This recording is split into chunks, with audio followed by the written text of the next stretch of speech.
ओम नमो भगवते वासुदेवाय। ओम नमो भगवते वासुदेवाय। ओम नमो भगवते वासुदेवाय। नारायणं नमस्कृत्यं नरं चैव नरोत्तमम् देवीं सरस्वतीं व्यासं ततो जयमुदीरये। नष्टप्रायेषु अभद्रेषु नित्यं भागवत सेवया भगवतीरुत्तम श्लोके भक्तिर्भवति नैष्ठिकी। कृष्णाय वासुदेवाय देवकी नंदनाय च नंदगोपकुमाराय गोविन्दाय नमो नमः। ॐ अज्ञानतिमिरान्धस्य ज्ञानाञ्जनशलाकया चक्षुरुन्मिलितं येन तस्मै श्रीगुरुवे नमः। श्रीचैतन्यमनोभीष्टं स्थापितं येन भूतले स्वयं रूपा कदा मह्यं ददाति स्वपदान्तिकं। वन्देऽहं श्रीगुरु श्रीयुतापदकमलं श्रीगुरून् वैष्णवांश्च श्रीरूपं साग्रजातां सहगणा रघुनाथान्वितं तं सजीवम् साद्वैतं सावधूतं परिजनासहितं कृष्ण चैतन्य देवं श्रीराधा कृष्ण पादान् सहगना ललिता श्री विशाखान्वितंश्च नमो विष्णुपादाय कृष्ण पृष्ठाय भूतले श्रीमते भक्तिवेदांत स्वामी निति नामिने। नमस्ते सरस्वते देवे गौरवाणी प्रचारिणे निर्विशेष शून्यवादी पाश्चात्य देश तारिणे। नमो महावदन्याय कृष्ण प्रेम प्रदायते कृष्णाय कृष्ण चैतन्य नामिने गौरसे नमः। हे कृष्णा करुणा सिंधु दीनबंधु जगतपते गोपेशा गोपिका कांत राधाकांत नमस्तुते। तप्त कांचन गौरांगी राधे वृंदावनेश्वरी वृषभानुसुते देवी प्रणमामि हरिप्रिये। वाञ्छाकल्पतरुभ्यश्च कृपा सिन्धुभ्य एव च पतितानां पावनेभ्यो वैष्णवेभ्यो नमो नमः।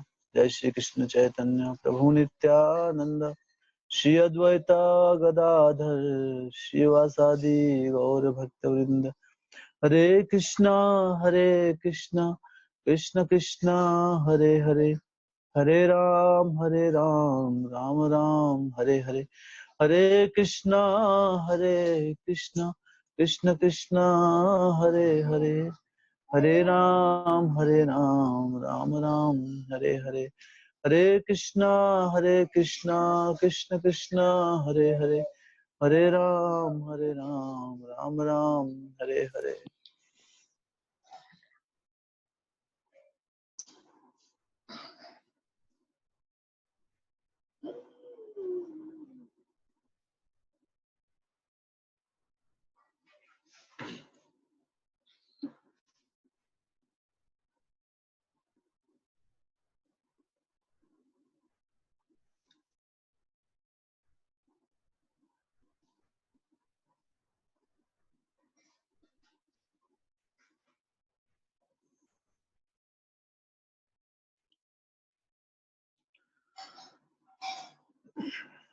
हरे कृष्णा।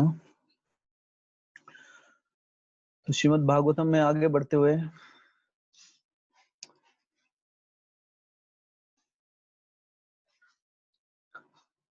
तो प्रथम स्कंद के चौथे अध्याय से हम चर्चा कर रहे हैं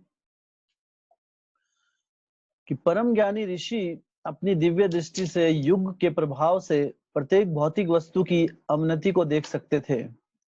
वह यह भी देख सकते थे कि श्रद्धा विहीन व्यक्तियों की आयु क्षीण होगी और वे सच्च गुण के अभाव के कारण अधीर रहेंगे। इस प्रकार उन्होंने समस्त वर्णों तथा आश्रमों के लोगों के कल्याण पर विचार किया।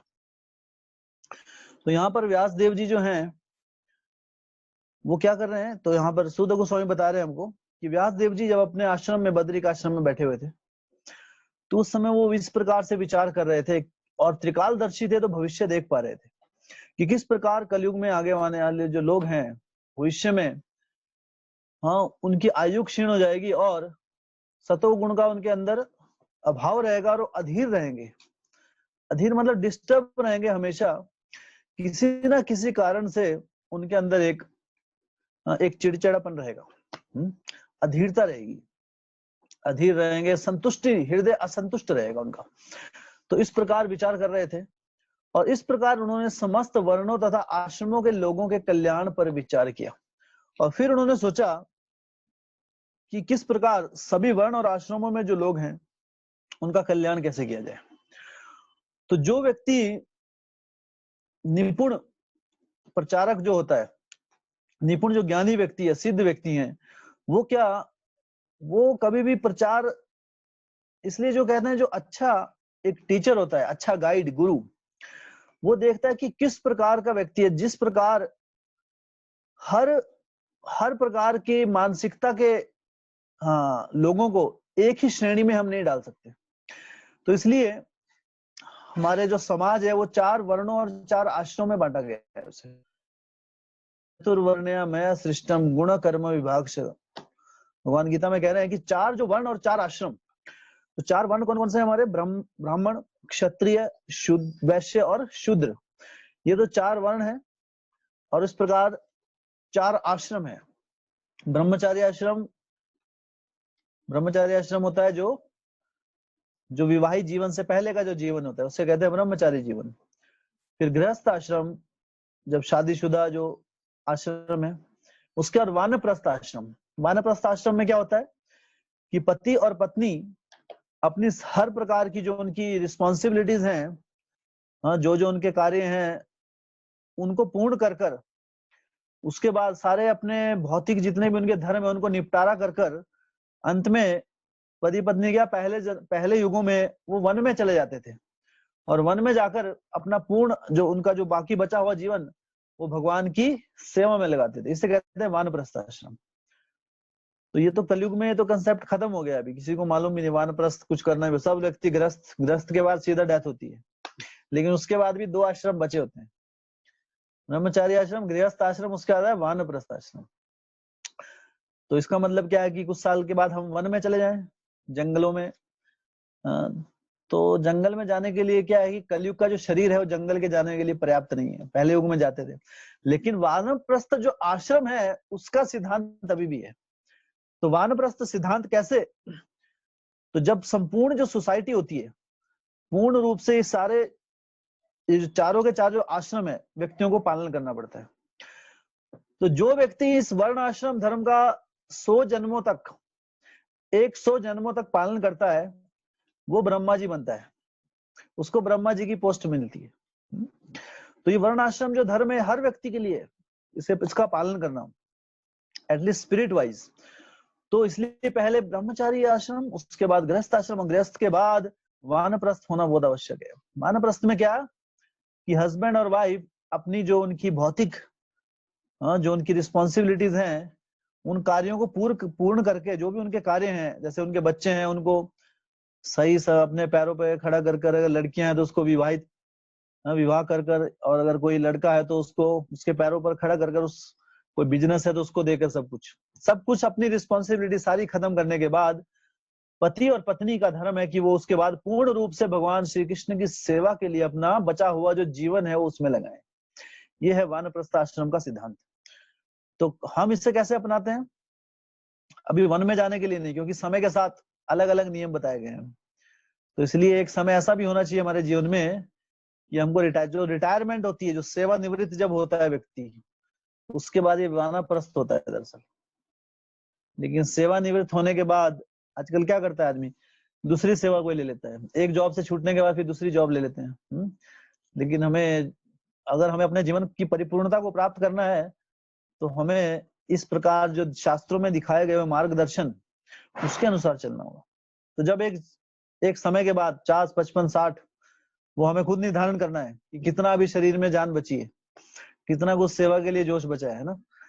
ऐसा नहीं है कि जब ना बिल्कुल ही उठाने वाला भी दूसरा आदमी चाहिए फिर बोलेंगे वानप्रस्थ, उसके बाद तो वानप्रस्थ लेने का कोई लाभ नहीं है। फिर तो आप सेवा नहीं कर पाएंगे, आपकी सेवा करेंगे सब। तो वैसा नहीं, जब तक सेवा करने की थोड़ी बहुत शक्ति शरीर में बची है तो तब तक ले लीजिए, एटलीस्ट कुछ वर्ष अपने भगवान के लिए दीजिए अंत में। ये है एक सज्जन व्यक्ति और एक जो सभ्य व्यक्ति है, सामाजिक प्राणी है जो, ये उसके लिए बहुत आवश्यक है। तो ये हमें निर्धारित करना है कि हमारा समय कब है।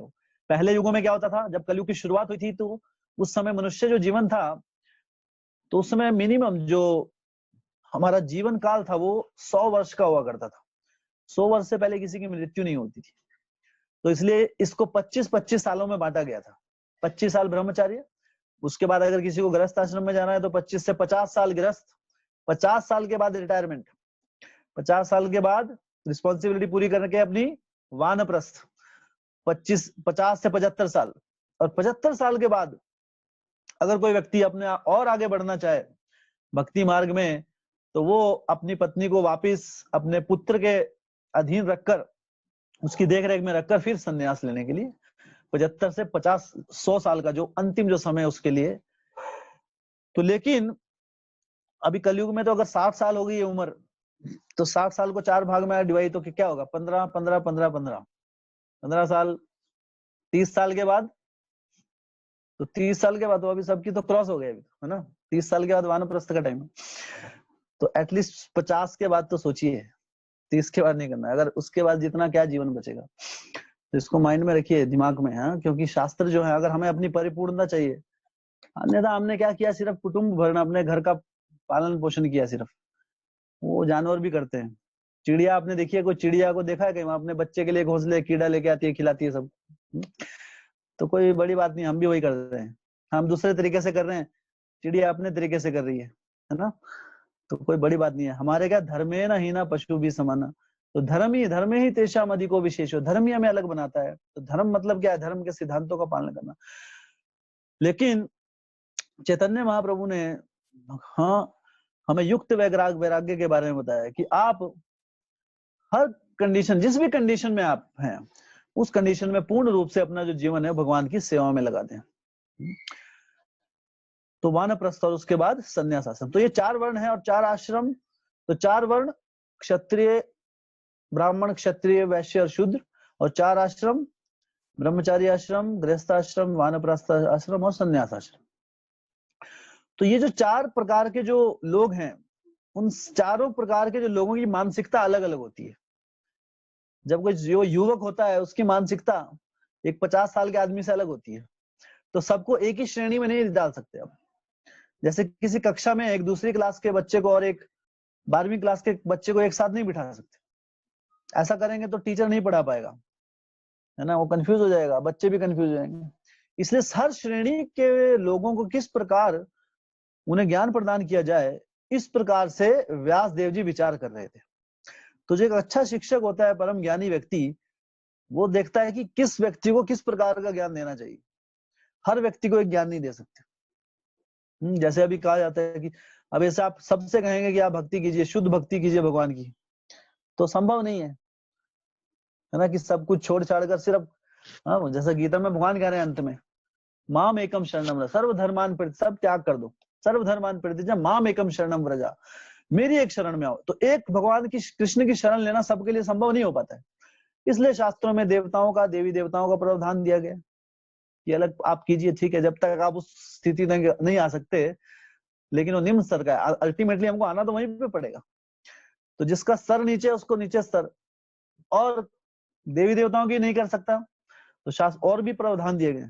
गीता में एक श्लोक लिखते हैं भगवान कि पितर यान्ति पितृव्रता, यान्ति देवव्रता देवान, पितृ जो पितरों पूजा करता है, तो कोई लोग देवताओं की पूजा नहीं कर सकते, कि हमने तो देखे नहीं देवता, तो अपने पितरों की पूजा कर लेते हैं, उनको देखा अपने पूर्वज दादा परदादा, उनकी पूजा करते हैं, तो वो भी वैसा भी करते हैं। कुछ लोग वो भी नहीं करते, कुछ लोग करते हैं भूतों की पूजा करते हैं, भूतानी आंती भूत तेज्या, भगवान कह रहे हैं जो भूतों की पूजा करते हैं उनके भूतों के धाम जाते हैं। तो ऐसे अलग अलग लोगों के अलग अलग श्रेणी की पूजन करते, जैसा किसी का स्तर होता है। तो जब तक कोई, लेकिन भगवान श्री चैतन्य महाप्रभु की कृपा से हर श्रेणी का व्यक्ति हाँ भगवान के शुद्ध भक्ति मार्ग में को पहले दिन से अपना सकता है। तो इसलिए हमारे पास ये अवसर है। तो यहाँ पर इस प्रकार विचार कर रहे हैं व्यास देव जी की किस प्रकार हर श्रेणी, हर आश्रम के व्यक्ति को किस प्रकार भक्ति मार्ग में लगाया जाए, और ऐसा विचार कर रहे हैं बद्रिक आश्रम में बैठकर। उन्होंने देखा कि वेदों में वर्णित यज्ञ में वे साधन हैं जिससे लोगों की वृत्तियों को शुद्ध बनाया जा सकता है। अतः इस विधि को सरल बनाने के लिए ही उन्होंने एक ही वेद के 4 भाग कर दिए जिससे वे लोगों के बीच फैल सकें। तो उन्होंने देखा कि अभी सबसे पहले जो वेद था, जो भगवान श्री कृष्ण ने ब्रह्मा जी को प्रदान किया, वो एक वेद था सिर्फ। उस समय 4 वेद नहीं थे।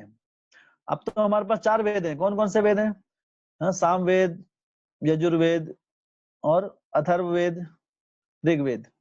तो पहले एक ही वेद था, लेकिन व्यास देव जी ने देखा कि इसको और विस्तार रूप से समझाने की आवश्यकता है।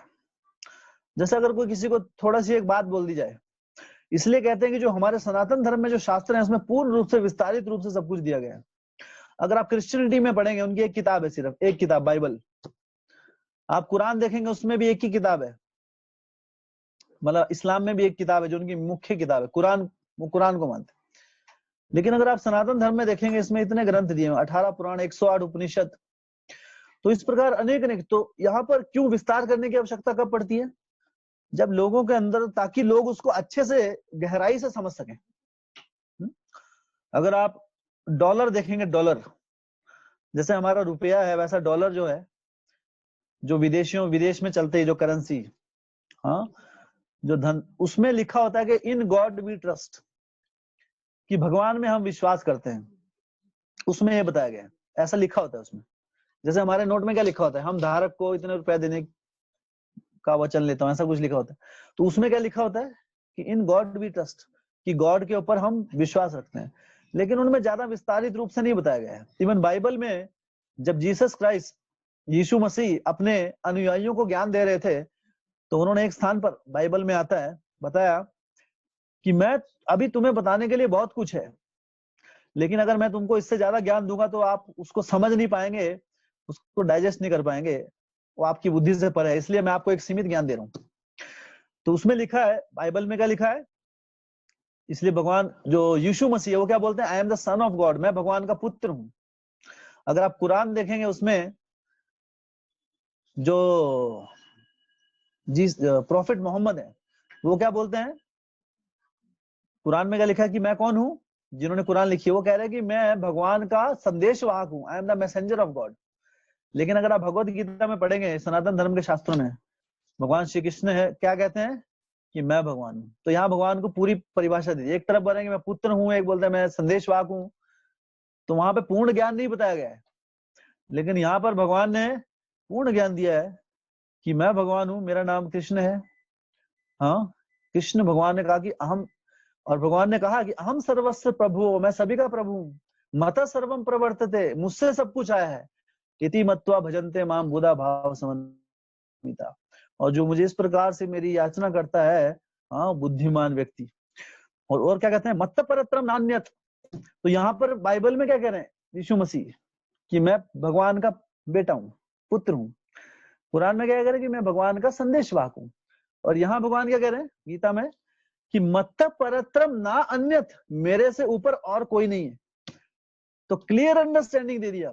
मत्त परत्रम ना अन्यत किंचिद अस्ति धनंजय मई सर्वम इदम प्रोतम सूत्र मणिगणा इव, और मुझसे ही सब कुछ आया है। मत सर्वम प्रवर्तते इति मत। और भगवान कह रहे कि जिस प्रकार एक सृष्टि में ये पूरी जो मोतियों की जो माला है, हाँ, इसको जो पिरोने का जो काम, सूत्र मणिगणा इव, जिस तरह एक सूत्र में अलग अलग मोती को पिराया जाता है, उसी प्रकार ये पूरा जो संसार है, हाँ, ये मेरे ऊपर स्थिर है। मत परत्रम ना अन्यत, क्लियर। तो यहाँ पर, यहाँ कंफ्यूजन की बात नहीं है, क्या करें ना करें। इसलिए कई बार जब हम अधूरा ज्ञान होता है तो हमको कंफ्यूजन रहता है कि क्या करें क्या ना करें, और फिर हम कुछ गलत भी कर सकते हैं। लेकिन गीता में भगवान ने कहा कि आपको और सोचने की जरूरत, वेरी क्लियर अंडरस्टैंडिंग कि मत परतरम नान्यत्, मेरे ऊपर और कोई नहीं है। इसलिए अंत में क्या कर, जब उनके ऊपर कोई है ही नहीं, इसलिए क्या बोल दिया लास्ट में, सर्वधर्मान परित्यज्य, अगर कोई और धर्म बनाया आपने छोड़ दो, माम एकम शरणम व्रजा, मेरी एक शरण में आओ। क्यों? क्योंकि मत्ता परतरम नान्यत्, मेरे ऊपर कोई है ही नहीं जिसके पास आप जाएंगे। तो कुछ कंफ्यूजन की बात नहीं है, सब कुछ क्लियर है। तो इसलिए विस्तार से समझाया गया है। तो पहले भगवत गीता दी, हाँ, फिर भगवत गीता को और विस्तार से, भगवत गीता जहां पे खत्म होती है वहां भागवतम शुरू होती है। भगवत गीता के अंत में भगवान कहते हैं कि मत हम की सर्वधर्मान परित्यज्य माम एकम शरण, मेरी एक शरण में आओ। और जब व्यक्ति ये बात समझ जाता है कि भगवान श्री कृष्ण एकमात्र शरणागत है, लेने के लायक हैं, उसके बाद श्रीमद् भागवतम की शुरुआत होती है। जब तक हमारे हृदय में ये पूर्ण रूप से दृढ़ निश्चय नहीं आ जाता है कि भगवान श्री कृष्ण जो है, हाँ, कृष्णस्तु भगवान स्वयं, तब तक श्रीमद् भागवतम पढ़ने का हमें लाभ नहीं मिलेगा। तो श्रीमद् भागवतम शुरुआत शुरू करने से पहले हृदय में पूर्ण रूप से श्रद्धा होनी चाहिए कि भगवान श्री कृष्ण है, वो क्या है, सर्व कारण कारणम, ईश्वर परम कृष्ण सच्चित आनंद विग्रह, अनादि राधि गोविंद सर्व कारण, वो सभी कारणों के कारण है और वो क्या है, सर्वोच्च है। सभी कारणों के कारण का क्या मतलब हुआ कि उनका कोई कारण नहीं है। तो इसलिए, और ये कौन दे रहा है कंफर्मेशन, ब्रह्मा जी बता रहे हैं, जो सबसे पहले व्यक्ति है इस जगत के। तो इस जगत में अलग अलग लोगों के अलग अलग विचार हैं, तो हमको किसका विचार सुनना चाहिए, जो सबसे पहला व्यक्ति है। हाँ, जब कोई कंफ्यूजन नहीं थी, आपस में कोई झगड़ा नहीं था, एक ही आदमी था, और उस आदमी को क्या हो रहा, भगवान श्री कृष्ण के डायरेक्ट दर्शन हुए थे। हाँ, तेने हृदय ब्रह्मा, ब्रह्मा आदि कव्य, उन्होंने ब्रह्मा जी के हृदय में सबसे पहले जो ज्ञान दिया शास्त्रों का, फिर ब्रह्मा जी ने उसे किसको दिया, नारद मुनि जी को, और नारद मुनि जी फिर व्यास देव जी को, और फिर व्यास देव जी ने उस एक वेद को क्या किया, 4 भागों में विस्तारित कर दिया, उसके 4 वेद बना दिए। हाँ, तो इसलिए कहते हैं कि जो व्यक्ति चारों वेदों को जानता है उसका नाम क्या पड़ेगा, चतुर्वेदी। जो चतुर्वेदी कास्ट है, पहले जो होती थी चारों वेद जो पढ़ता था। तो ये क्यों क्यों बनाया उन्होंने, ताकि लोग विस्तारित रूप से समझ सकें कि भगवान सर्वोच्च हैं, लेकिन वो कैसे हैं, उनकी लीलाओं का वर्णन दिया गया इतना विस्तारित रूप से। ये किसी और ग्रंथों में नहीं गया इतने विस्तारित रूप से, जितना हमारे सनातन धर्म में जितना इन ग्रंथों का विस्तार रूप से समझाया गया है, ताकि कोई भी संशय, कोई डाउट, कोई क्लैरिफिकेशन हार्ट में, हमारे हृदय में ना रहे। इसलिए इस प्रकार से उन्होंने इसको ऋग्वेद, यजुर्वेद, साम और अथर्व वेद में इसको बांट दिया। उसके बाद मूल ज्ञान के स्त्रोत्रों, वेदों के 4 पृथक विभाग किए गए। तो 4 भाग किए गए, लेकिन पुराणों में वर्णित ऐतिहासिक तथ्य तथा प्रमाणिक कथाएं पंचम वेद कहलाती है। और तो 4 वेद के अलावा क्या है, इतिहास और पुराण। जैसे हम क्या पढ़ रहे हैं, भागवत पुराण, श्रीमद् भागवतम भी एक पुराण है। तो जैसे अनेक अनेक पुराण है, 18 मेन पुराण है, मुख्य पुराण है, और उसके बाद अनेक अनेक उप पुराण है। और जितने इतिहास हैं, इतिहास जैसे महाभारत, इसमें बताया गया है ऐतिहासिक, रामायण, ये है इतिहास। तो ये जो सारे ऐतिहासिक तथ्य तथा प्रमाणिक कथाएं पंचम वेद के लिए, इन्हें क्या कहा जाए, इनको सामूहिक रूप से क्या कहा जाता है, 5वां वेद, पंचम वेद। तो 4 वेद, ऋग्वेद, सामवेद, यजुर्वेद, अथर्व वेद, और 5वां वेद कौन सा है, इतिहास और पुराण। तो ऐतिहासिक तथ्य तथा प्रमाणिक कथाएं ये क्या है, पंचम वेद कहलाती हैं। तो वेदों के 4 खंड में विभाजित होने के बाद पैल ऋषि ऋग्वेद के आचार्य बने, और जैमिनी ऋषि सामवेद के, यजुर्वेद के कारण एकमात्र वैशंपायन यशस्वी हुए। तो उसके बाद इन सारे एक एक, तो ब्रह्मा जी ने उसके बाद इसको और इलेबोरेट करने के लिए अलग अलग आचार्यों को दिया।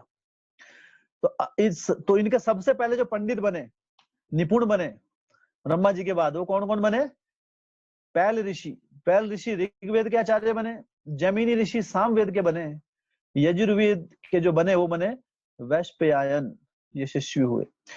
तो इस प्रकार अलग अलग ऋषि गणियों को, अलग अलग मुनि, उनको वो इसके स्कॉलर्स बने, बड़े बड़े स्कॉलर। जैसे किसी व्यक्ति को पूर्ण ज्ञान है, पीएचडी हो गया जैसे, तो उसको किसी एक फील्ड में पूरा ज्ञान है, तो ऐसे अलग अलग आचार्य बने। अत्यंत अनुरक्त रहने वाले सुमंतु मुनि अंगिरा को अथर्व वेद सौंपा गया। तो जो अथर्ववेद किसको सौंपा गया? अंगिरा मुनि को, और अंगिरा मुनि इसके स्कॉलर बने फिर। हाँ, तो इस प्रकार ब्रह्मा जी ने इसको आगे आगे, तो इससे परंपरागत इसको आगे आगे बांटा गया। और मेरे पिता रोमहर्ष को पुराण तथा इतिहास सौंपे गए। और जो रोमहर्ष जो थे, तो यहाँ पे मेरे पिता कौन बोल रहा है? ये बोल रहा है यहाँ पर सूत गोस्वामी। सूत गोस्वामी के जो पिता थे रोमहर्ष सूत, उन्हें क्या दिया गया, सौंपा गया पुराण और इतिहास। और इसलिए वो श्रीमद् भागवतम की चर्चा कर रहे थे। लेकिन अंत में जो लीला हुई, हाँ, उसके बाद अभी अपने पुत्र, अपने पिता को रिप्रेजेंट करते हुए यहाँ पर सूत गोस्वामी अभी यहाँ पर पुराणों के और जो पुराण है और इतिहास, इसके स्कॉलर बने, इसके मेन क्या बने, रोमहर्ष को पुराण तथा इतिहास सौंपा गया। तो इन्हें ये इनका ज्ञान सौंपा गया और फिर उन्होंने इसका विस्तार किया आगे।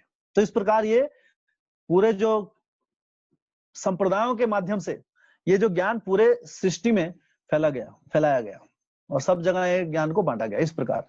तो आगे से आगे ऋषि और अभी फिर उसके बाद अलग अलग संप्रदायों की रचना हुई इस प्रकार। इन सब विद्वानों ने अपनी पारी में उन्हें सौंपे गए वेदों को अपने अनेक शिष्यों, प्रशिष्यों तथा उनके भी शिष्यों को प्रदान किया। और इस प्रकार वेदों के अनुयायियों की अपनी अपनी शाखाएं बनी। तो जैसे फिर इन्होंने आगे परंपरा में अपने शिष्यों को दिया, फिर उनके शिष्यों ने आगे उनको शिष्यों को दिया। तो इस प्रकार परंपरागत ये ज्ञान आगे आगे बढ़ता रहा, ये ज्ञान आगे फैलता रहा।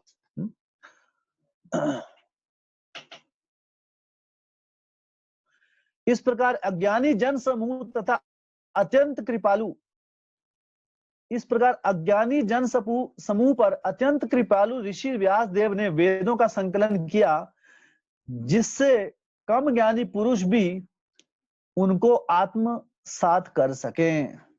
तो इस प्रकार जो कृपालु व्यास देव जी, उन्होंने क्या किया, इन 4 वेदों को बांटा, विस्तार किया इसका। उन्हीं के मार्गदर्शन में सब कुछ हुआ।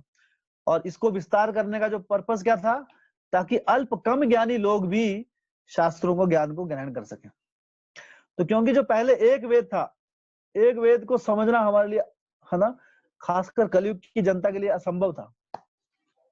सिर्फ उसमें सूत्र दे रखे, श्लोक दे रखे।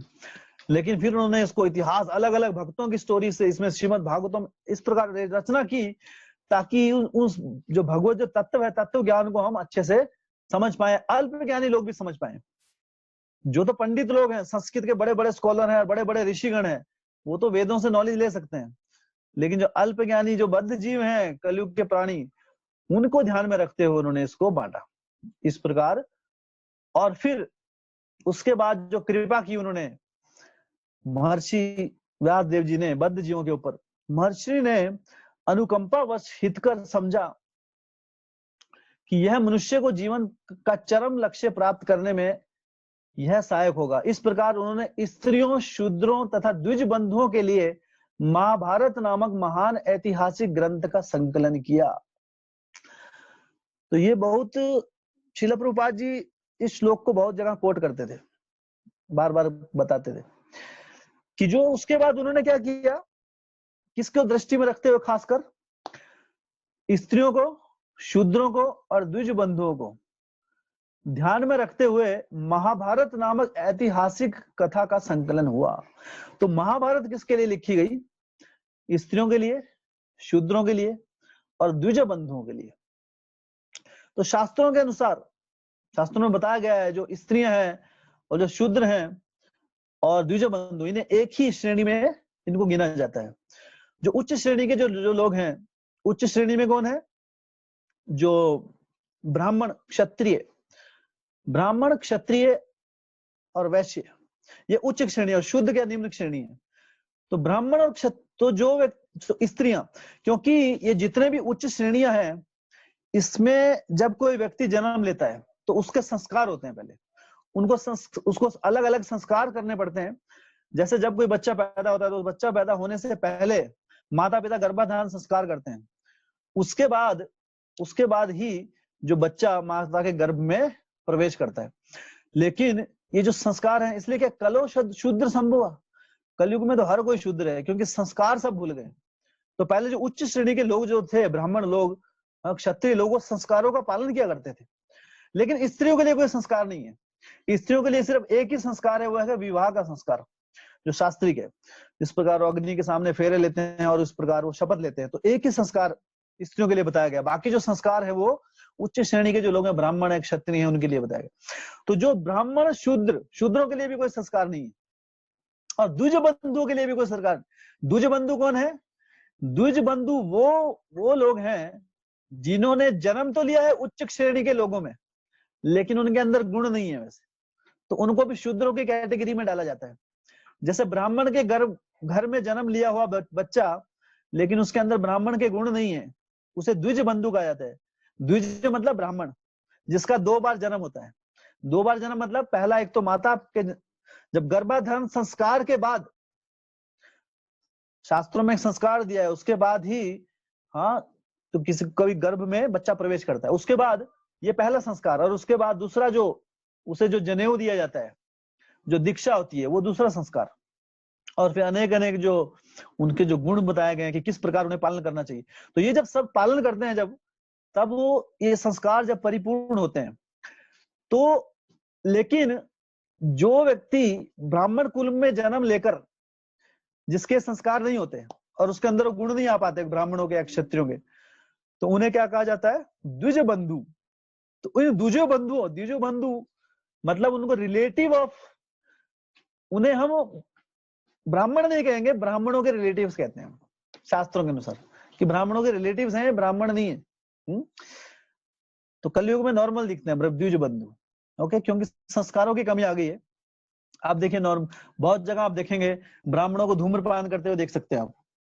तो संस्कारों को छोड़िए, ब्राह्मण जो है उसका सबसे पहला कर्तव्य अपने आप को शुद्ध रखना। ये 4 नियम का पालन करना ब्राह्मण दूसरों को सिखाता है।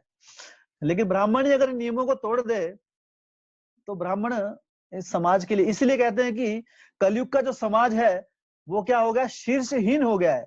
जो शीर्ष है वो ब्राह्मण का स्वरूप होता है, और जब सर ही कट गया, मान लो सर कटा समाज, इसलिए तो इतनी आपदाएं आ रही, इतनी समस्या आती हैं। जब सर ही कट गया किसी का, सर के बिना पूरे धड़ का क्या लाभ? तो क्योंकि ब्राह्मण जो है वो ही कलंकित हो गए हैं। ऐसा नहीं है कि शुद्ध ब्राह्मण नहीं बचे हैं, शुद्ध ब्राह्मण भी हैं, लेकिन अत्यधिक, ये समझे कि आप 99% या 95% सब लोग संस्कार नहीं जानते हैं एक्चुअली।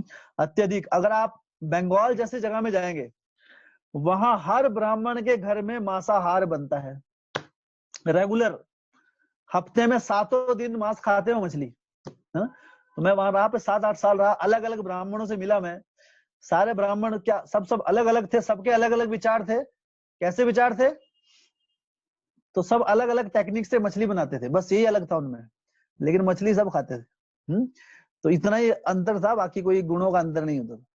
तो बड़े बड़े, तो ऐसा नहीं है सब, लेकिन 95% मांसाहार। सोचिए, धर्म के सिद्धांत जिनके सर पर इस बात का बेड़ा है, इस बात की जिम्मेदारी है कि लोगों को धर्म के सिद्धांतों की व्याख्या बताएं, वही लोग अपने जीवन में इन सिद्धांतों का पालन नहीं कर पाएंगे, तो समाज की क्या हालत होगी? समाज में कौन बताएगा? इसलिए जितने भी विधि विधान हम घर में कथाएं कराते हैं, भंडारा कर रहे हैं, ये कर रहे हैं, लेकिन उसमें जो ब्राह्मण है उनके अंदर वो ब्राह्मण वाले अगर गुण नहीं है तो उसका कोई लाभ नहीं होता है। शम एव ही केवलम, सिर्फ आपको लगेगा, दिल में खुशी मिलेगी, मैंने किया, भंडारा किया, ये किया, कथा की, लेकिन वो गुण जब नहीं है तो वो शास्त्रिक जो मर्सी है, कृपा है भगवान की, वो हमारे घर के ऊपर नहीं आ पाई। इसलिए कलो शूद्र संभव, और कलयुग में हर कोई शूद्र है। कलो शूद्र संभव, किसी का पता ही नहीं है संस्कार का। इसलिए चैतन्य महाप्रभु आए, ने कहा कि नो प्रॉब्लम, आप शूद्र है, क्षत्रिय है, नो प्रॉब्लम, भगवान आप सर्वोच्च धर्म को प्राप्त कीजिए। क्योंकि भगवान श्री कृष्ण ने अपने हरि नाम के माध्यम से, हरि नाम का अगर जप करेंगे तो स्वाभाविक रूप से ऑटोमेटिकली हमारे अंदर वो ब्राह्मणिकल गुण अपने आप उसका विस्तार होना शुरू हो जाता है। व्यक्ति के अंदर सारे अब अपने आप खत्म हो जाते हैं। मांसाहार ये तो बहुत दूर की बात होती है, मांसाहार करना, धूम्रपान, व्यभिचार करना, या फिर जुआ खेलना, ये चीजें, और उसके बाद नम्रता, सहनशीलता, सेवा का भाव, इस प्रकार ये सारे के सारे गुण इस हरे कृष्ण महामंत्र की कृपा से ये हमारे हृदय में डेवलप होने शुरू होते हैं। इसलिए भगवान कहते हैं कि सब वैष्णव बनी, इसलिए वैष्णव इसलिए कहा गया समाज सबसे सर्वोच्च जो स्थान दिया गया वो वैष्णव को दिया। क्यों? क्योंकि जो विष्णु भक्त हैं वो भगवान श्री कृष्ण को सर्वोच्च मानकर अपने जीवन का व्यापन करते हैं। हाँ, कई बार ब्राह्मण कुल में भी तो ब्राह्मणों के अपने गुण हैं, लेकिन वो भी कई बार व्यवसाय के लिए अपना काम करते हैं। लेकिन ब्राह्मण जो सही में जो सच्चा वैष्णव है उसका क्या फर्ज होता है? और शास्त्रों में कितने उदाहरण हैं। पद्म पुराण में बताया कि सत्कर्म निपुण विप्रा मंत्र तंत्र विशारदा। अगर किसी के अंदर सारे गुण भी हैं, हाँ विप्र ब्राह्मण है कोई, लेकिन सारे के सारे गुण उसके अंदर हैं, ब्राह्मणों के गुण भी हैं, सतगुण संपन्न विप्रा मंत्र तंत्र विशारदा, सारे मंत्रों के उच्चारण में ओम स्वा सब सारे मंत्र अच्छे से बोलने आते हैं। आपने देखा मंत्र बोलने में एक्सपर्ट होते हैं, क्योंकि अभी कोई भी आप थोड़ा सा 5-7 बार 50 बार पढ़ेंगे रट्टा तो आप वो अच्छे से बोल सकते हैं, कोई बड़ी बात नहीं है ना। शास्त्र क्या बोल रहे हैं? सतगुण निपुण विप्रा मंत्र तंत्र विशारदा अवैष्णव गुरु ना स्याद। अगर वो अवैष्णव है, विष्णु का भक्त नहीं है, तो वो गुरु बनने के लिए योग्य नहीं है। और वैष्णव सो पचो गुरु, और अगर कोई वैष्णव है लेकिन उसने एक बहुत नीच घर में भी जन्म लिया है, लेकिन उसने भगवान विष्णु की भक्ति को अपने जीवन में अपना लिया है, और विष्णु की भक्ति में अपनाने के बाद उसके जीवन में वो सारे गुण उत्पन्न हो गए हैं, हाँ वैष्णव स्वपचो गुरु, वो गुरु बनने के लायक है। तो और हमारे श्रीमद् भागवतम में आगे पढ़ेंगे हम कि किस प्रकार भगवान का एक जो भक्त है, एक वैष्णव भक्त जो है, विष्णु भक्त जो है, ब्राह्मण, हम उसकी पृथु महाराज अम्बरीश महाराज की कथा में देखते हैं कि कितने बड़े ब्राह्मण थे दुर्वास मुनि, लेकिन एक अम्बरीश महाराज एक छोटे से भगवान के भक्त थे वैष्णव, लेकिन एक वैष्णव भक्त के सामने उनकी सारी की सारी जो शक्ति थी वो शक्तिहीन हो गए, और भगवान ने कहा कि मेरी जो सारी शक्ति है मेरे वैष्णव भक्तों के हाथ में है। इसलिए जो दुर्वास मुनि जैसे ब्राह्मण को भी अम्बरीश महाराज के चरणों में गिरना पड़ा अपनी रक्षा के लिए। तो ऐसे अनेकों अनेक उदाहरण हम देखते हैं यहाँ पे। इसलिए कोई समस्या नहीं है कि कलो शूद्र संभव, कलयुग में सब शूद्र, कभी संस्कार नहीं हुए, नो प्रॉब्लम। चैतन्य महाप्रभु ने कहा कि दीनहीन यतो छिलो हरि नाम उद्धारी लो, कि कोई कितना भी दीन है, हीन है, कितना भी पापी है, हरि नाम के माध्यम से वो क्या है, उसका उद्धार हो सकता है। इसलिए हरि कृष्ण महामंत्र की, हरि नाम की जो महिमा है वो अपरंपार है। हाँ सोचिए, कहाँ सबसे नीच व्यक्ति कलयुग के भगवान श्री कृष्ण सबसे सर्वोच्च स्थान उनको दे दिया, और उन्हें वैकुंठ भगवान के गोलोक धाम का रास्ता उन्हें दिखा दिया हरे कृष्ण महामंत्र। तो जो भी इस महामंत्र का जप करता है, चाहे वो किसी भी वर्ण में आए, किसी भी आश्रम में, चाहे वो ब्राह्मण है, क्षत्रिय है, शूद्र है या वैश्य है, अगर वो इस भक्ति मार्ग को अपने जीवन में अपनाता है, हाँ तो भगवान की नजरों में सर्वश्रेष्ठ हो जाता है। तो इसलिए भगवान की, इसलिए शास्त्रों के अनुसार जब हम भक्ति में उतरते हैं तो भगवान ने कहा कि आपके अंदर चाहे कोई भी गुण हो, चाहे आपके अंदर कितनी भौतिक इच्छाएं भी हो, भगवान कहते हैं मेरे पास आओ, कृष्ण भक्ति करो। अकामो सर्व कामो वा मोक्ष कामो उदारती। आप अकाम है, आपके हृदय में कोई इच्छा नहीं है भौतिक, या फिर इच्छाएं हर परिस्थिति में यजेत पुरुषम परम, तीव्रेन भक्ति योगेन यजेत पुरुषम परम, तीव्र भक्ति योग से भगवान श्री कृष्ण की शरण में जाएं। तो हर कंडीशन में, तो इसलिए कोई भी लॉस नहीं है। कलयुग में हम आए हैं, कलयुग इतना निम्न युग है, यहाँ पे सब उथल पुथल है एक्चुअली, कौन ब्राह्मण है कौन क्षत्रिय, कुछ इसलिए तो यहाँ पे सब कंफ्यूजन का है, यहाँ कोई विधि विधान से काम नहीं होता है, शास्त्रों के साथ भी खिलवाड़ होता है। आपने देखा कि एक पंडित जी कहते हैं कि शादी नहीं हो सकती है, दूसरे पंडित जी कुंडली मिला देते हैं, आप तो देखते होंगे ऐसी चीज। तो पंडित लोग भी जो, इसलिए पंडित शब्द कहना ठीक नहीं है, पंडित का मतलब होता है विद्वान, जो शास्त्रों में विद्वान होता है। तो इसलिए बहुत कंफ्यूजन हो गई है, हाँ इसलिए क्या करें क्या ना करें, है ना, कंफ्यूज में रहते हैं हम। तो कुछ घबराने की जरूरत नहीं है। हाँ सुखदेव गोस्वामी भागवतम में बोल रहे हैं, कलोर दोषो निधे राजन, घबराओ मत, दोष ही दोष है, ये है यहाँ पर, मान लीजिए इसको, कोई सरप्राइज होने की बात नहीं है।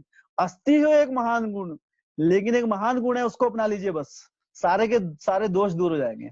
कीर्तना देव कृष्ण से मुक्त संग परम व्रजेत, भगवान श्री कृष्ण के एकमात्र कीर्तन से हमारा हृदय, हमारा पूरा जीवन, अनंत काल से जो हमारे हृदय में जुड़े हुए जो पाप हैं, कूटम बीजम फलोन्मुखम, हमारे हृदय में 3 प्रकार के पाप संचित होते हैं, कूटम, बीजम, फलोन्मुखम। तो कई बार बोलते हैं कि प्रभु जी कैसे, अभी एक प्रश्न पूछ रहा था अभी एक कोई भक्त हमसे, कि कैसे हमारे जीवन, कुछ लोग तो बहुत इतना गलत गलत काम करते हैं, जीवन में कोई पालन नहीं करते हैं, फिर भी उनके जीवन में अच्छा होता है, लेकिन कुछ बहुत बड़े सज्जन व्यक्ति हैं, उनके साथ बुरा हो जाता है। तो ऐसा क्यों होता है? अच्छे आदमी के साथ बुरा क्यों होता है, अब बुरे आदमी के साथ अच्छा क्यों हो जाता है? तो कंफ्यूजन रहती है। तो ऐसा क्यों होता है? तो ऐसा क्यों होता है, दरअसल जब कोई पाप कर्म करते हैं तो वो पाप कर्म का जो फल है वो एक साथ नहीं मिलता है। पाप कर्म तीन तरीके से वो हमारे हृदय में संचित रहते हैं, कूटम, बीजम, फलोन्मुखम। फलोन्मुखम वो पाप होते हैं जो बस फलीभूत होने वाले हैं। तो कुछ कर्म ऐसे होते हैं जिनका फल साथ साथ मिल जाता है ना।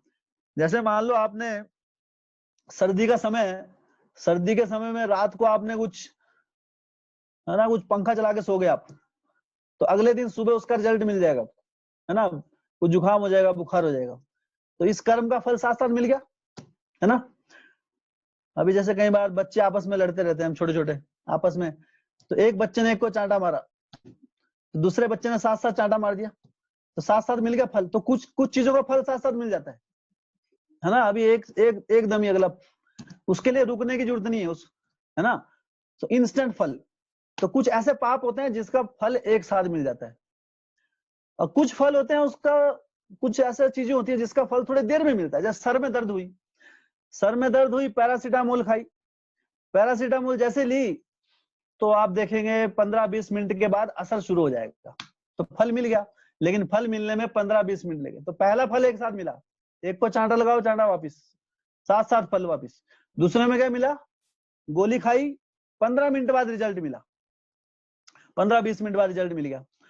अब तीसरा क्या है, मान लो रात को बहुत, कई बंदे ऐसे होते हैं खाऊ टाइप, बहुत खा लेते हैं, नहीं समझते मेरी क्या हालत होगी, तो शाम को भर भर के खा लिया अभी, है ना, 15 रोटी, 2 प्लेट चावल और सब भर लिया, तो उसका फल मिलेगा सुबह। अभी सुबह उठना है ना, कई बार भक्त लोग आ नहीं पाते जप के लिए, तो ऐसा हो जाता है शाम को ज्यादा खा लेते हैं, तो इसलिए संतुलित आहार आवश्यक है। तो इसलिए तो उसका फल मिला एक रात के बाद, है ना, एक रात के बाद फल मिला। उसके बाद जब बच्चा पढ़ाई करता है पहली कक्षा में जैसा जैसा पढ़ेगा, 1 साल के बाद रिजल्ट आएगा कि दूसरी कक्षा में जा पाएगा।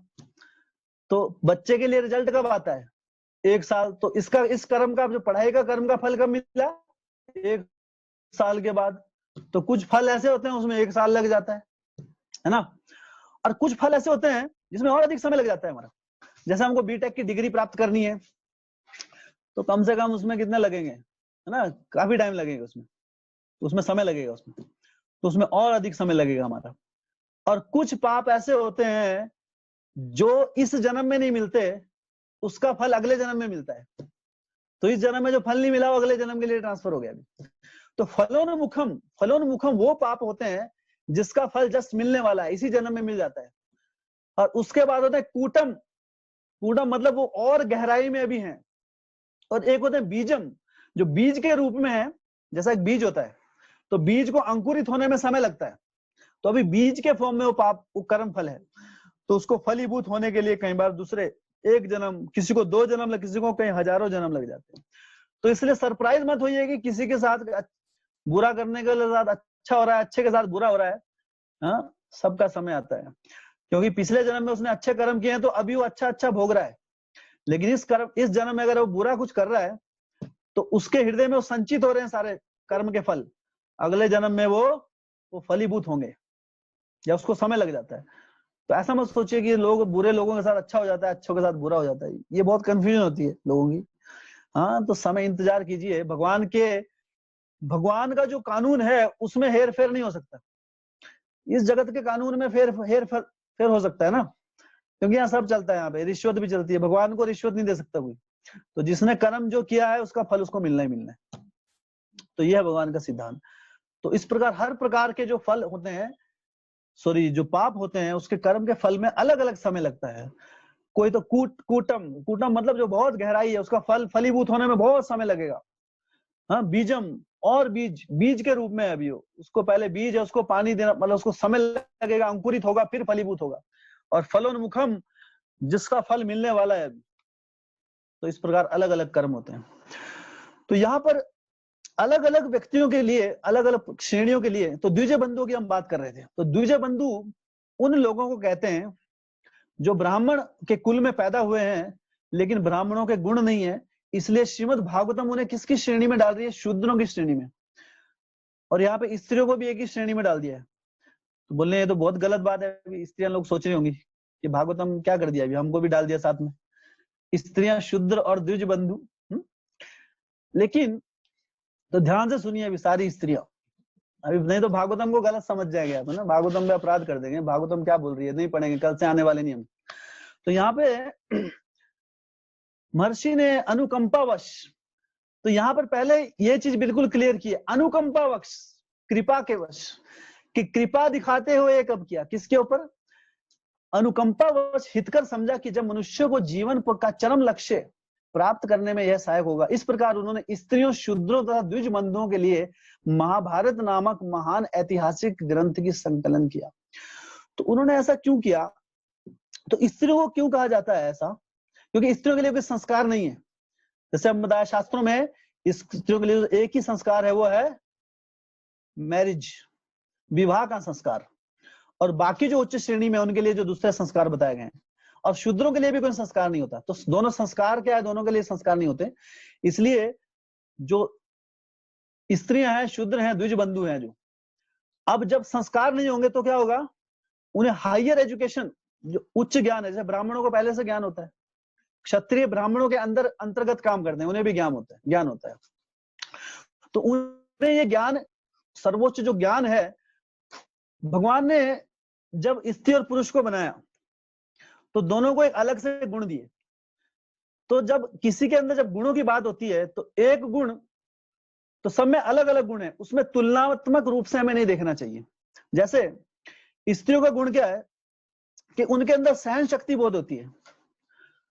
अभी देखिए, इसीलिए स्त्री जो माता बनती है, स्त्री जो है वो माता बनती है। कभी देखा आपने कि पुरुष माता बन गया, उसके बच्चे पैदा हो रहे? ऐसा नहीं होता ना, क्योंकि माता का जो भार है वो स्त्री उठा सकती है। पिता का अगर किसी को संभालना पड़ गया, मान लो बच्चा शुरू शुरू में हो, तो 2 दिन में बोलेगा अरे क्या करना है ना, क्या रो रहा है, चिल्ला रहा है, रात को सोने नहीं दे रहा है ना, भगाओ इसको। तो उसके अंदर एक स्तर के बाद एक पिता जो पुरुष है, पुरुष के अंदर एक सहन शक्ति नहीं होती है। तो जो माता जो कर सकती है वो पिता नहीं कर सकता, और जो पिता कर सकता है वो माता नहीं कर सकती। इसलिए स्त्री को पुरुष बनने की कोशिश नहीं करनी चाहिए और पुरुष को स्त्री बनने की कोशिश नहीं करनी चाहिए। लेकिन कई बार जब ये उल्टा पुल्टा हो जाता है तो सब उथल पुथल हो जाता है। कई बार घर की मालकिन स्त्री बन जाती है तो घर में समस्या आ जाती है। इसलिए घर के जो डिसीजन है, फाइनल डिसीजन जितने भी होते हैं, वो फाइनलाइज, हाँ, सलाह लेना आवश्यक है, स्त्री पुरुष में सलाह होनी चाहिए, लेकिन जो डिसीजन फाइनल होना चाहिए वो पुरुष का होना चाहिए। लेकिन आप कई बार देखिए कि स्त्रियां फ्रंट रोल में रहती है कई घर में, है ना, पुरुष तो आता नहीं हो, बेचारा चुपका दुबका सा रहता है कहीं पे, और स्त्रियां सब फाइनलाइज करें क्या करना है क्या नहीं करना है। पुरुष ने थोड़ा सा बोल दिया चुप हो तुमको पता है कुछ, तुम शांत बैठे रहो, तो ऐसा भी होता है। तो वहां पे क्या होता है कि कई बार समस्या आ जाती है समाज में। तो इस प्रकार स्त्रियां अपने काम के लिए बनी हुई है। स्त्री का जो सबसे बड़ा जो फर्ज होता है वो घर को संभालना। पुरुष घर को नहीं संभाल सकता एक्चुअली, पुरुष के अंदर एक कमी होती है। कोई बोलते हैं हम घर संभाल ले, पुरुष घर संभालने वाले नहीं है ना। कई बार पुरुष लोग बड़े घमंड से बड़े सब कुछ प्रोवाइड करके दे रहा हूँ, खाने के लिए पैसा दे रहा हूँ, सारी जरूरतों की इच्छा पूरी कर रहा हूँ तुम्हारी। भाई साहब, आप सिर्फ जरूरतों की इच्छा पूरी कर सकते हैं लेकिन घर नहीं चला सकते, घर सिर्फ स्त्री चला सकती है। हाँ, इसलिए स्त्री का बहुत बड़ा दायित्व होता है। हाँ, धन से घर नहीं चलता है कभी भी। उस धन का अगर सदुपयोग नहीं हुआ सही इस प्रकार, तो घर कभी भी नहीं चल, घर में कभी सुख शांति नहीं रहेगी। इसलिए घर में सुख शांति रहने के लिए सबसे जो इम्पोर्टेंट महत्वपूर्ण जो व्यक्ति है वो स्त्री होती है। हाँ, तो इसलिए स्त्री को माता का रूप दिया गया है, क्योंकि माता क्या होती है? माता सबका ध्यान रखने वाली होती है। आप देखिए, कई बार ऐसा होता है कि बच्चे बड़े उदंड हो जाते हैं, बच्चों को पनिशमेंट, तो पिता कई बार पनिशमेंट देते हैं, लेकिन माता के हृदय में कभी करुणा खत्म नहीं होती है। अपने बच्चों के लिए, चाहे कैसा भी हो, चाहे कोई चोर डकैत भी बन जाए, उसके लिए भी है ना मेरा प्यारा डकैत, वैसे बोलेंगे मेरा प्यारा बच्चा है ना। तो उसके हृदय में कभी भी ऐसे उस प्रकार की भावना नहीं आती अपने बच्चे के लिए। लेकिन पिता को अपनी प्रेस्टीज का होता है, अरे ऐसा बच्चा पैदा ही नहीं होता तो क्या, निकाल दो, घर से निकाल दो इसको। तो पिता ऐसा डिसीजन ले सकता है घर से निकालने वाला बच्चे को, लेकिन माता नहीं निकाल पाएगी कभी। माता का हृदय बहुत बड़ा होता है। तो माता के अंदर करुणा भरी सहन शक्ति होती है जो पिता के हृदय में नहीं होती है। इसलिए स्त्री का जो स्थान है वो क्या, घर को संभालने के लिए, और पुरुष इसको नहीं। लेकिन जो पुरुष कर सकता है वो स्त्रियां नहीं कर सकती। हाँ, तो जो पूरा जो सही समय पे सही डिसीजन लेने हैं, है ना, कई बार ऐसे डिसीजन होते हैं माताएं रोने लग जाती हैं, ऐसा मत करो, मेरे बच्चे को मत मारो। नहीं, अरे पढ़ता नहीं तो फेल ही तो होगा, क्या होगा। पिता बोलेंगे साइड हो जाओ, तो तुम्हारे भी लग जाएंगे ना अभी, तो अभी इसको पढ़ने दो, कल एग्जाम है, इसको पढ़ना है अभी।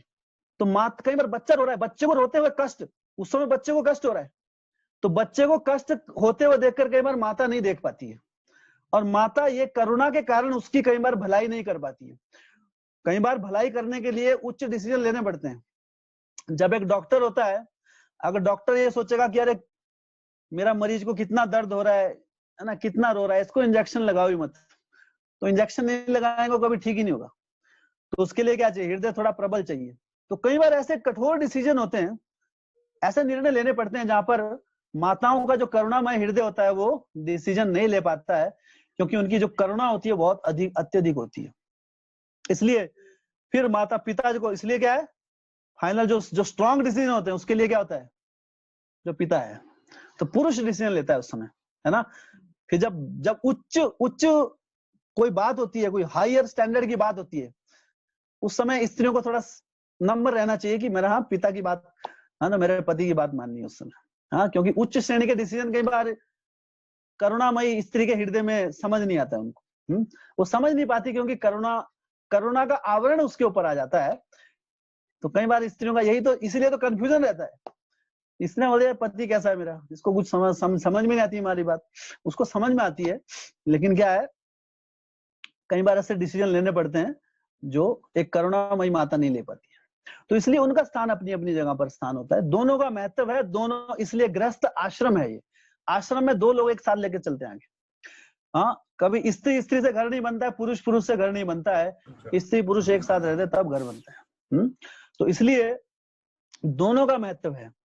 और स्त्रियों को यहाँ पर क्यों बताया गया, क्योंकि स्त्रियों को क्यों बताया गया यहाँ पर, स्त्री शूद्र और द्विज बंधु, क्योंकि स्त्री को हमेशा किसी ना किसी की देख रेख में रहना चाहिए। हाँ, इसलिए मनुस्मृता कहती है कि ना स्त्रीम स्वतंत्रम अर्हति। हाँ, तो ये तो एक और श्लोक मार दिया अभी श्लोक, हाँ, शास्त्रों ने, कि स्त्रियों को कभी स्वतंत्रता नहीं देनी चाहिए, है ना। फिर आप सोच रहे होंगे अभी भागे यहाँ से, फिर शास्त्र ऐसी बात कर रहे हैं, स्त्रियों को स्वतंत्रता नहीं, we are independent womens, we should work independently. आजकल हर कोई इंडिपेंडेंट होना चाहता है, स्वतंत्र, हमें स्वतंत्रता चाहिए। हाँ, बट अब शास्त्र ऐसा क्यों कह रहे हैं कि ना स्त्रीम स्वतंत्रम अर्हति, कि स्त्रियों को स्वतंत्रता नहीं देनी चाहिए, क्यों, because there is a difference.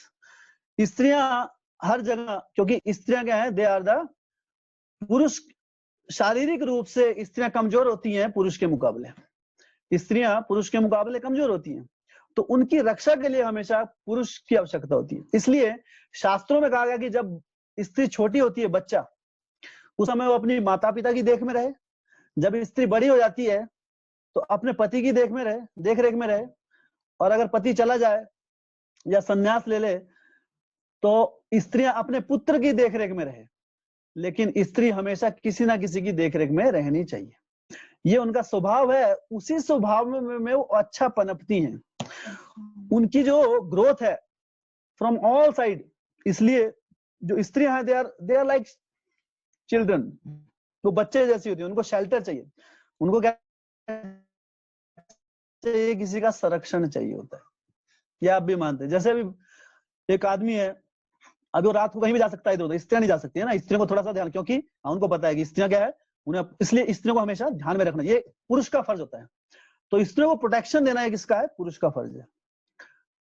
तो ये इसलिए यहाँ पर इस प्रकार की बात बताई कि ना स्त्रियों स्वतंत्र, स्वतंत्र मतलब ऐसा नहीं है कि उनको चुप रहना, कि कुछ भी बोलो चुप कर दो बस।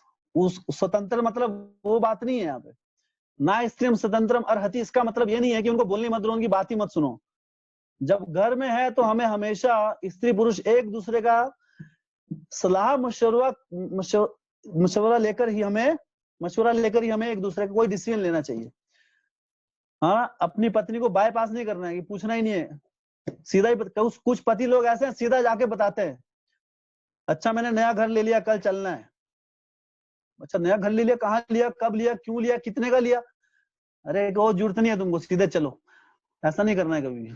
हाँ, कई बार पत्नियां ऐसी होती हैं, सरप्राइज हो जाती हैं, है ना, पति पत्नी बोल रहे अरे दरअसल अभी क्या है, अभी अगले सेशन से बच्चे वहां पर पढ़ने जा रहे हैं। अच्छा, पत्नी बोलती है अरे अच्छा कब जा रहे हैं, मेरे को तो पता ही नहीं, सबको पता है मेरे को पता नहीं है। तो ऐसा नहीं करना चाहिए। पति का फर्ज है कि वो हमेशा पत्नी को कॉन्फिडेंस में रखे, सब कुछ पता होना चाहिए जो उसके हृदय में है। हाँ, लेकिन डिसीजन पति का होना चाहिए, तभी गृहस्थ आश्रम सही चलेगा, अन्यथा कुछ ना कुछ समस्या आ जाएंगी। इसलिए समाज में समस्या है। तो यहाँ पर जब हम यहाँ शास्त्र ये कह रहे हैं कि ना स्त्रीम स्वतंत्रम अर्हति, इसका मतलब क्या है, क्योंकि स्त्रियां कहीं ना कहीं किसी के संरक्षण में रहनी चाहिए, क्योंकि उनका संरक्षण करना बहुत आवश्यक है। अन्यथा कभी भी घर में सुख शांति नहीं रहेगी। सुख शांति अगर रहनी है तो उसके लिए स्त्रियां खुश होनी चाहिए। अगर स्त्रियां खुश नहीं रह जाएंगी होंगी तो घर में कभी शांति नहीं रहने वाली है ना। इसलिए स्त्रियों का नाम शांति होता है, किसी आदमी का नाम होता है शांति, है ना, कि शांति जी आ गए, ऐसा नहीं है। शांति स्त्री का ही नाम होता है ना, क्योंकि स्त्री शांति लाती है असली। तो घर में शांति प्रदान करने के लिए स्त्रियां, तो इसलिए उन्हें प्रसन्न रखना, और वो शांति कब रख पाएंगी, जब वो खुद शांत होंगी। अगर वही चंडी काली बन गई तो फिर बड़ा मुश्किल है ना, घर में फिर शांति रखना बड़ा असंभव है। तो इसलिए स्त्रियां अगर घर शांत चाहते हैं आप, तो उनको शांत रखिए। और उनको शांत कैसे रखेंगे, हाँ, उनके साथ अपना हृदय शेयर कीजिए, उनको बायपास मत कीजिए कि उनको बिना बताए। पहले लोग अगर आप देखेंगे स्त्रियों को कुछ एक्सप्लॉइट करते हैं, ऐसा उनको कुछ मानते नहीं, सिर्फ उन्हें अपने उसकी वस्तु समझते हैं कि बस मेरा काम, मेरे को टाइम से खाना मिल जाए, मेरे कपड़े धुल जाएं। अरे नौकरानी थोड़ा लेके आए हम, उसका भी इसलिए कहते हैं कि हाफ बेटर हाफ। इसलिए शास्त्र क्या कहते हैं, जो स्त्री होती है वो आधा अंग होती है, लेकिन आधा कौन सा, बेटर वाला। आधों में जो अच्छे वाला है वो वाला अंग होती है स्त्री। इसलिए आदमी का जो तो बेटर हाफ, उसको स्त्री कहा जाता है। तो इस प्रकार अगर दोनों एक दूसरे को, और स्त्री का क्या फर्ज है अपने पति के लिए, कि जो पति जो है वो गुरु के आदर्श में, गुरु के आज्ञा कारण अपना जीवन व्यापन और सेवा में लगा होता है, तो उसका फर्ज है कि मेरा जो पति है उसकी कृपा से मुझे गुरु और परंपरा की कृपा मिलेगी। तो उस प्रकार इसलिए पति परमेश्वर कहा जाता है। क्यों? क्योंकि वो परमेश्वर की कृपा पति के माध्यम से आती है। तो स्त्री का यह फर्ज है कि अपने पति को पूर्ण सम्मान दे और उसके डिसीजन को अपना डिसीजन समझे। हाँ, खासकर जब वो डिवोटी हैं, जब वो भक्त बन गए उसके बाद अगर भक्ति मार्ग में वो कुछ डिसीजन ले रहे हैं, तो पति के डिसीजन को अपना डिसीजन समझना चाहिए। तब ऐसे घर में कभी भी उपद्रव नहीं मचेगा और खुशी खुशी भगवान के धाम की तरफ वो बढ़ेंगे, तो कभी भी जीवन में कोई समस्या नहीं आएगी। तो इसलिए यहाँ पर जो शास्त्र कह रहे हैं, इनको एक कैटेगरी में स्त्रियां शूद्र, क्योंकि यहाँ पर इन्हें संरक्षण की आवश्यकता होती है, इन्हें उच्च श्रेणी की ज्ञान की आवश्यकता होती है, इसलिए उन्हें इस प्रकार यहाँ पे डाला गया। तो और उसके लिए व्यास देव जी ने क्या लिखा, महाभारत। हाँ, क्योंकि महाभारत में स्टोरीज हैं, स्टोरीज समझ में आ जाती हैं। स्टोरीज समझने के लिए बहुत ज्ञान नहीं चाहिए, तो शूद्र भी समझ लेते हैं। तो फिर क्या, महाभारत और ऐतिहासिक का संकलन हुआ। तो इस प्रकार त्रिकालदर्शी व्यास देव जी ने अलग अलग शास्त्रों का, एक वेद को 4 भागों में बांटा, और फिर उन्होंने इतिहास, महाभारत, रामायण, इन ग्रंथों की रचना की। अंत में श्रीमद् भागवतम से पहले अब तक ये कर चुके थे, और उसके बाद फिर श्रीमद् भागवतम का कैसे आगमन हुआ, इसकी चर्चा हम कल करेंगे। तो बहुत बहुत धन्यवाद। ग्रंथराज श्रीमद् भागवतम की जय, श्रील प्रभुपाद की। हरे कृष्णा प्रभु जी।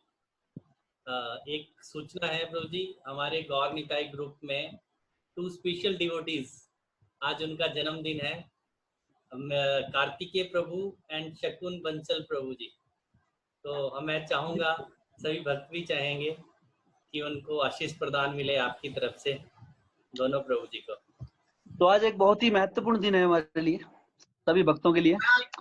हमारे जो प्रिय कार्तिकेय प्रभु, तो आज उनका जन्मदिन है। आज इस जगत में आए थे वो। कितने साल के हो गए प्रभु जी? अभी 25 के आसपास होंगे ना, लगभग 22, 23, 24, चलो है नहीं, 20 से 25। कितनी उम्र है प्रभु जी? हरे कृष्ण, हरि बोल। तो आज उनकी, तो प्रभु जी आज के दिन इस जगत में आए और हमारे बहुत ही प्रिय डियर हैं। क्यों डियर हैं? क्योंकि एक तो बचपन से जानते हैं उनको, छोटे से देखा है उनको। तो किसी को छोटे से देखा हो तो है ना, उसकी सारी लीलाएं पता होती हैं, बचपन की लीलाएं है ना, उनकी बाल्य लीलाएं, उनकी पौगंड लीलाएं, कुमार लीलाएं, यौवन लीलाएं, सब पता है हमको। तो उनकी जब सारी लीलाएं पता होती हैं तो हृदय के बहुत करीब होते हैं, है ना, जिसके बारे में आप सब जानते हैं।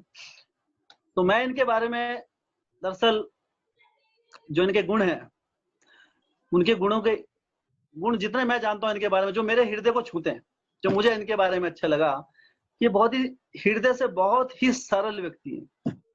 इतना मैं इनके बारे में, बहुत ही सिंपल हार्टेड व्यक्ति हैं। जब मैं इनसे मिलता हूँ, कार्तिक प्रभु से मिलना कम आता है, अपने दर्शन कम ही देते हैं, पर जब भी मिलते हैं मुझे, तो मैंने इनके अंदर एक सरलता का भाव देखा है ना, एक नम्रता का भाव देखा है, और इनके अंदर सेवा का भाव। मेनली एक बार जब हमारे यहाँ नाहन में प्रोग्राम हुआ था, जो एक ओपन प्रोग्राम था मनीष प्रभु जी के घर के ऊपर जो वहां पे हुआ था, तो काफी भक्त लोग आए थे उस समय, 100-150। तो उस समय वहां पर हमारे आशीष प्रभु और सब लोगों ने वहां पे प्रसादम की अरेंजमेंट की थी। तो उस समय कार्तिक प्रभु को देखा था, वो कितना अच्छा था वहां पे सेवा का। उस समय मेरे इनका सेवा का भाव का पता लगा, निस्वार्थ भाव थे, किस प्रकार ये वहां पर सेवाएं दे रहे थे। और इवन मंदिर में भी, जब भी मंदिर में आते हैं अपने जामली मंदिर में, तो बहुत सरलता से मैंने इनको देखा है। और जब ये छोटे थे तब तो और भी, जब इनको थोड़ा सा डांट भी देता था, कई बार देखता दीपक प्रभु डांट देते तो बेचारे रोने लग जाते। तो इनका हृदय बहुत कोमल है एक्चुअली, है ना। तो होपफुली अभी दीपक प्रभु थोड़ा मर्सी दे रहे होंगे, अभी नहीं डांटते होंगे। लेकिन इनका जो क्योंकि क्या होता है कि जो जिसका हृदय जितना कोमल होता है ना, कहीं तो इतने कठोर होते हैं, उनको गाली दो, मार दो, कुछ भी कर दो, वो फिर भी हंसता रहता है ऐसे। लेकिन इनका हृदय बहुत कोमल है ना। और हमेशा ही हम चाहेंगे कि जो हमारे कार्तिकेय प्रभु हैं हमारे पास, हमारे साथ इसी तरह रहें, अपना संग देते रहें। हाँ, क्योंकि इनके अंदर एक बहुत अच्छा कैलिबर है, जो मैं पहचान पा रहा हूँ कि इनके अंदर एक बहुत ही सरलता का जो, क्योंकि इस जगत में बड़ी बड़ी चीजें अकम्प्लिश कोई भी कर सकता है, बहुत बड़ी बड़ी चीजें करनी है ना, इंजीनियर, डॉक्टर बन जाना, बड़े बड़े बिल्डर बन जाना, बिल्डिंग खड़ी कर देना। लेकिन हर व्यक्ति के अभिमान होता है, बड़ी मुश्किल से जाता है। सरलता का भाव, सरलता का भाव क्या है कि जब कोई व्यक्ति जो अंदर है वो सब बाहर है। ये इनके अंदर डुप्लीसिटी नहीं है कि अंदर कुछ बोल रहे बाहर कुछ बोल रहे। ये मैंने इनके अंदर नोट किया, इज वेरी सिंपल हार्ट। तो मैं चाहता हूँ कि भगवान से ही प्रार्थना है कि यही सरल भाव इनके हृदय में रहे, और इस सरल भाव से, सरलता से वो भगवान श्री कृष्ण की सेवा में लगे और अपना सानिध्य दें हमें। तो आज इनका जन्मदिन है, हम इनसे मांगना चाहेंगे कि अपना दर्शन दें, इसी प्रकार कृपा देते रहे हर रोज। 1 घंटा हमें प्रदान करें, अगर उनकी आज्ञा हो, उनकी कृपा हो तो हम ये चाहेंगे। और सभी भक्तों से तो है, आपकी कृपा मिलेगी प्रभु जी, कार्तिकेय। जरूर प्रभु जी, जरूर प्रभु जी। अरे बोल, तो कृपा मिल गई, धन्यवाद। अपने प्रिय कार्तिकेय प्रभु के लिए सभी भक्तों से मैं प्रार्थना करता हूँ कि हृदय से, अपने हृदय के अंतरंग से उनके लिए प्रार्थना कीजिए कि ये जो सरल जो भक्त हमारे बीच हैं, और आप जो बाकी भक्त इनको नहीं जानते हैं, दरअसल ये धनवीर, हमारे धनवीर प्रभु जी को सब जानते होंगे, वेरी सिंसियर डिवोटी, सुबह देख सकते हैं आप उनको चैंटिंग में। और हमारी नीलम माता जी, हाँ, और कार्तिकेय माता जी, कृतिका माता जी, सॉरी, धनवीर प्रभु और नीलम माता जी के पुत्र हैं, कृतिका माता जी के भाई हैं। तो ये हमारे परिवार के, हाँ, एक बहुत ही इम्पोर्टेंट अंग हैं। तो हम प्रार्थना करते हैं और सभी भक्तों से 3 बार हरि बोल बोलकर भगवान की कृपा के लिए हम प्रार्थना करेंगे। हरि बोल, हरि बोल, हरि बोल। धन्यवाद हमारे बीच होने के लिए। और माइक ऑन। हमारे एक और भक्त भी हैं, शकुन प्रभु, आई थिंक आए हैं क्या? शकुन प्रभु जी अभी थे, शायद से उनका डिस्कनेक्ट हो गया है। ये अपर्णा। ओके, तो एक आज हमारे शगुन प्रभु भी है हमारे बीच, उनके अभी नहीं है हमारे पास, हमारे साथ नहीं है। कभी कभी आप देखेंगे उनको, जो जानते हैं उनको, नाहन में मनीष प्रभु के सानिध्य से वो जुड़े हैं, तो हम उनके लिए प्रार्थना करेंगे कि उनके संघ के लिए, उनकी आध्यात्मिक प्रगति के लिए। एक बार उनके साथ भी इतनी भेंट नहीं हुई, एक दिन में मुझसे मिले थे, तो कह रहे थे कि प्रभु जी कृष्ण भक्ति में आने के बाद अब कोई समस्या नहीं लगती। तो मुझे याद है वो बात। तो इसलिए भक्ति के ऊपर विश्वास आना बहुत इंपॉर्टेंट है। जब भक्ति मार्ग में हम आते हैं तो हमारी सारी समस्या दूर हो जाती हैं, इसमें कोई डाउट नहीं रहता है। तो उनके लिए भी प्रार्थना नहीं है यहाँ पर, फिर भी हम सारे भक्त उनके लिए प्रार्थना करेंगे 3 बार हरि बोल बोलकर। हरि बोल, हरि बोल, हरि बोल, हरि बोल। हरि बोल। हरे कृष्ण।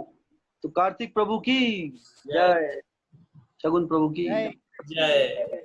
हिज ग्रेस पवन गौरांग प्रभु की जय। थैंक यू सो मच प्रभु जी, बच्चों को आशीर्वाद प्रदान करने के लिए, सभी भक्तों को आशीर्वाद प्रदान करने के लिए आपका बहुत बहुत धन्यवाद। हरे कृष्ण। धन्यवाद सभी भक्तों का आज की कथा श्रवण आस्वादन करने के लिए, और कार्तिक प्रभु का बहुत बहुत धन्यवाद, उन्होंने आज हमें दर्शन दिए।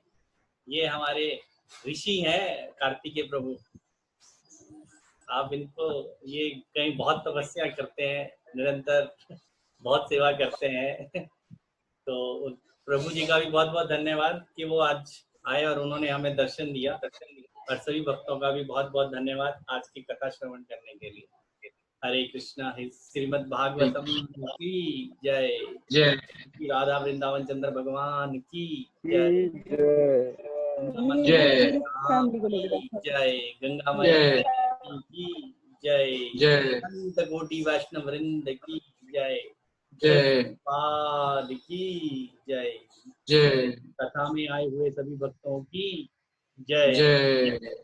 हरे कृष्णा। धन्यवाद। कल हम फिर 7:20 से 8:30 बजे तक, और सुबह 5:30 से लेके 8:30 बजे तक, 7:30 बजे तक 2 घंटे, 5:30 से 7:30 जपा यज्ञ में, और शाम को 7:20 से लेके 8:30 बजे तक श्रीमद् भागवतम कक्षा में इसी तरह से मिलते रहें, और इसी तरह से हमें अपना सहयोग देते रहें। हरे कृष्णा। और किसी का कोई सजेशन हो, कोई ऐसा लग रहा हो कथा में कोई चीज प्रॉपर हियरिंग हो, नहीं हो पा रही हो, सुन नहीं पा रहे हो, अगर जो किसी कोई त्रुटि हो रही हो तो उसको करेक्ट कर सकते हैं। हरे कृष्णा। जी माता जी। एकादशी वाला परसों है, एकादशी परसों है जी, 16 तारीख को। 16। ठीक है। तो जिसका कोई रहता है, क्वेरी रहता है, तो व्हाट्सएप कर सकता है, मुझे कॉल कर सकता है, ग्रुप में डिस्कशन कर सकते हैं, कोई चीज चाहिए हो, कोई रिक्वायरमेंट हो, या कोई चेंजेस किसी तरह की, तो हम डिस्कस कर सकते हैं। तो सबके सजेशंस स्वागत करते हैं हम, आप डिस्कस करके हमें बता सकते हैं। तो किसी का कोई क्वेश्चन होगा तो हम नेक्स्ट डे क्लास में भी डिस्कस करके उसमें इम्प्लीमेंटेशन कर सकते हैं। ठीक है जी। जय हो महान सखादास प्रभु की जय। धन्यवाद। हरे कृष्ण। हरे कृष्ण।